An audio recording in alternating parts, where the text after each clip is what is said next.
Market లో invest చేసి మీ డబ్బులు డబుల్ చేసుకోవాలనుకుంటున్నారా? సుందరరామిరెడ్డి గారి లైవ్ సెమినార్ కి అటెండ్ అవ్వండి. గురుగారు నమస్కారం అండి. ఓం శ్రీ మహాగణాధిపతయే నమః. గురుగారు మనకి ఇప్పుడు 30వ తేదీన అక్షయ తృతీయ వస్తుంది కదా. అయితే చాలా మంది అక్షయ తృతీయ రోజు బంగారం కొంటే చాలా మంచిది, ఇంటికి బంగారం తెచ్చుకోవాలి, ఏదో వస్తువు కనీసం చిన్నదైనా సరే బంగారం అయితే కొనుక్కోవాలి అని అంటుంటారు. అయితే కొంతమంది దాన ధర్మాలు కానీ అలాంటివి చేస్తే ఇంకా చాలా మంచిది బంగారం కొనే కంటే కూడా అని అంటుంటారు. అంటే ఏం చేస్తే మంచిది అంటారు ఈ అక్షయ తృతీయ రోజు? తప్పకుండా అమ్మా. అక్షయం అంటే ఏంటమ్మా? పెరుగుదల. అంటే తరగండి. పెరుగుదల. క్షయం అనేటువంటిది ఏది ఎప్పటికీ తరగదు. అక్షయము అని అంటే తృతీయ అంటే నిరవధికంగా వృద్ధి చెందేటువంటిది. సో ఇక్కడ మనం తెలుసుకోవాల్సింది, ఒక వస్తువు ఆ రోజు మనం కొన్నాము అని అంటే డబ్బు వెళ్తుందిగా, వస్తువు వస్తుంది కదండి అంటారు. ఒక 50 గ్రాములు బంగారం కొన్నారు, తొరిగని అదని ఇది మొత్తం తీసేస్తారు ఇక. సుమారుగా మనకు 50 గ్రాముల బంగారంలో ఇంచుమించుగా 40, 50, 60 వేల రూపాయల పైనే తరుగు కింద దాని కింద దీని కింద పోతుంది. మనం ఒప్పుకొని తీరాల్సిందే, తక్కువలో తక్కువ. మనకి ఏదైనా అవసరమై మనం కనుక దాన్ని మళ్ళీ ఎక్కడ అమ్మేద్దాం అనుకుంటే అందులో వాడు మళ్ళీ మీరు వేస్ట్, ఇది లేదు అది లేదు, మళ్ళీ 100 to 100 రాదు, ఇంతే వస్తుంది. అంటే మనకు లాసే కనిపిస్తుంది, పక్కన లాభం కనిపించట్లేదు. ఒకటి అది తీసి పక్కన పెట్టేద్దాం. అసలు అక్షయ తృతీయ రోజు నాడు బంగారం కొనాలి అని చెప్పినటువంటి వాడు ఎవడమ్మా?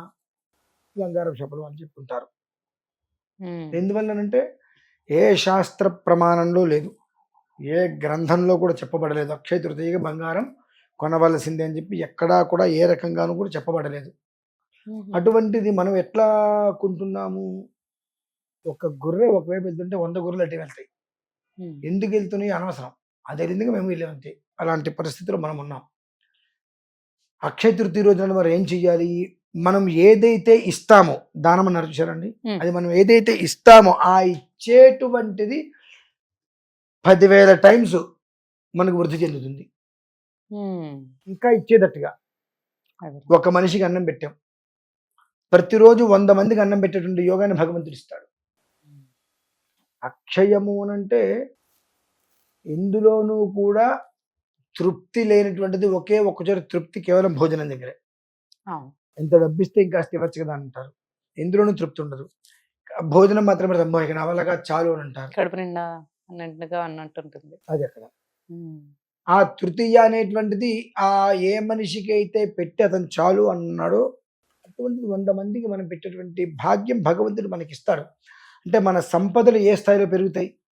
దానికి మనం ఏం చెయ్యాలి అని అంటే చక్కగా ఈశ్వరుడికి అభిషేకం చేసుకొని, కొబ్బరికాయ పాలు పంచదార వేలతో అభిషేకం చేసేసుకొని చక్కగా నమస్కారం చేసుకొని, షడ్రసోపేతంగా అంటే చక్కగా గారెలు, బూరెలు, పరమాన్నం, పులిహార ఇవన్నీ రకరకాలుగా పిండి వంటలతోటి వంట చేసుకొని ఇంటికి ఆడబిడ్డని పిలవాలమ్మా. ఆడబిడ్డని ఇంటికి పిలిచి, తమ్ముణ్ణి ఇంటికి పిలిచి కడుపు నిండా భోజనం పెట్టి, వెండే ఎందుకు ఇవ్వాలి చెప్తాది కూడా.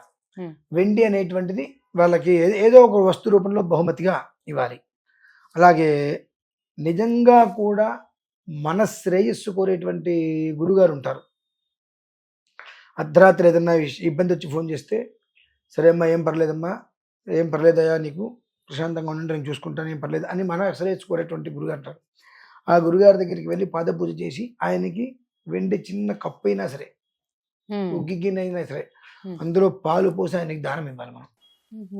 అక్షయ తృతీయ అనేటువంటి రోజు నాడు ఈశ్వరారాధన చేసి ఈ భోజనాలు పెట్టడం వలన ఏం జరుగుతుంది అంటే పితృదోషం తొలగిపోతుందమ్మా.